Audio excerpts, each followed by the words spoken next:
Go give me something to eat. Yeah.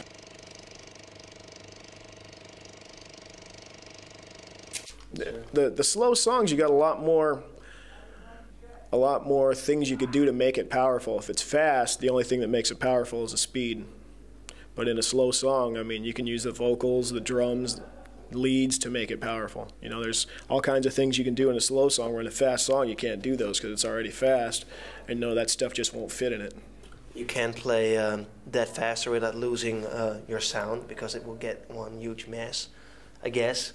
Or you got to be so technically, and there's another thing if you want to do that at all. But what do you think is the new style coming in metal? Because you initiated this new style starting off after 2 records. If I tried to do anything different, What'd you do? oh well, other than just adding little things like we do anyway, if I tried to do anything different, I would probably try to make. Because see, I started from Rain and Blood, then we did South of Heaven. I always use a comparison from there. And then from South of Heaven, I think Seasons is in between South of Heaven and Rain and Blood. I think Divine's right in between Seasons and Rain and Blood. So what I would do, maybe, if I got crazy, is do something between Divine Intervention and like 9 Inch Nails. Try to fuse that together.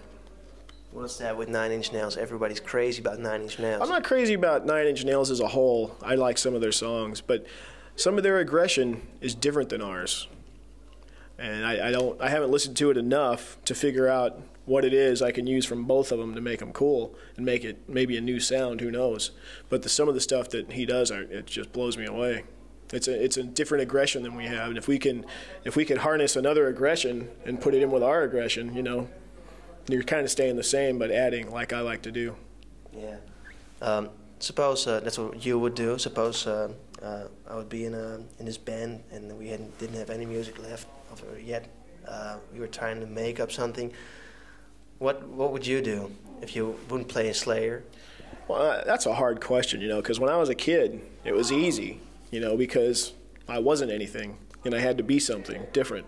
So, I take up all the music around me and I say, what can I do to that music to make it better? That's pretty much what I did in the first place. I've seen all these bands, all the heavy metal bands coming out of LA, like Armored Saint way back then. It's like, this ain't crap. You guys think you got the headbanging music? Who gives a shit? I'll show you what music's about. It's got to come in with the attitude and know you're doing something different. Don't be blinded by your attitude, but live with your attitude and get your shit together. Okay, but back then you could be. It was always possible to be even harder. Also, and now back then, well, who knew that then? That's true. Also, when we came out, it was the big glam scene, and I wanted to be as far away from that as I could. But you started off playing glam as well, or not? No, we just started out with the eyeliner. We had nothing to do with glam. I mean, if you want to call eyeliner glam, I guess Alice Cooper was glam 20 years ago, but he wasn't. We were from LA, and we didn't know any better. First time we went to San Francisco, they said, it was the first time we toured anywhere, and they said, you guys don't need that. We said, really? Okay. And we never wore it again. But, we wanted to be as far away from glam as we could, and that's probably another thing that pushed us to the heaviness. Because I couldn't understand why girls would want to go see guys look like girls play. I never understood that. So that's how Slayer come together? Yeah, that was part of the icing, yeah. Touring is good for you? Yeah, it is now. I mean, I used to be a pain in the ass, and I just wasn't into it, but I go out of my way to have a good time now, because I know I got to. Yeah, but you're married? Yep. You took your wife on tour? Nope. No place for family. Because you don't need personal problems going on with your, you don't need personal problems messing with your head when you're trying to play a live show. And Dave did that all the time. That's why Dave had so many problems. Dave Lombardo? Yep. That's why he quit? His wife was on tour every show he played, and she would just fuck with his head. And I won't give anybody the opportunity to fuck with my head. Just I don't want to deal with it.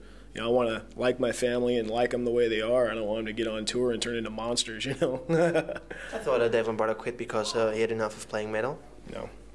No, he quit. Actually, it all came down to he didn't play Donington. He wouldn't play Donington. We said, well, we're going. Why wouldn't he play it? Well, he had personal stuff going on. His wife was going to have a baby. As it turned out, it was after Donington. But, you know, it's just a state of mind. You know, you don't, as far as I'm concerned, you don't get offered the biggest show in the world, which that is, I think, and say no. Unless for some reason it makes you guys look bad. And it didn't. We were like second or third on the bill.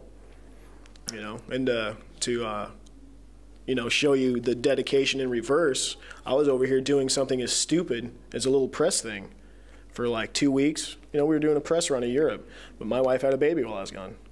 But this was important enough to me to deal with it. She's going to have that baby whether I'm there or not. That's the way I see it. So you kicked out Dave Lombardo or he left? Yes. You kicked him out? Both, actually. It's just, we just parted ways. I don't know if you would actually call it kicked out or he left. I really don't know. It just got into the business, and I said... It wasn't like you're not going to play Donington. If you're going to play Donington, you're with us. If you don't, you're out. I think he knew that anyway. I don't think anybody had to say it because we didn't get along. I didn't like Dave for years and years and years. He was a fucking good drummer. He is still a fucking good drummer if he has his head out of his ass. You know, I don't want to have to play with somebody that I got to look back and figure out where the hell he's at. Aim the gun.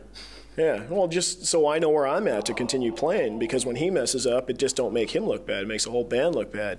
And the way I see it, when you play 10 years, you're playing 6,000-seat venues, and people are paying a lot of money to see you. They don't pay to see you screw up.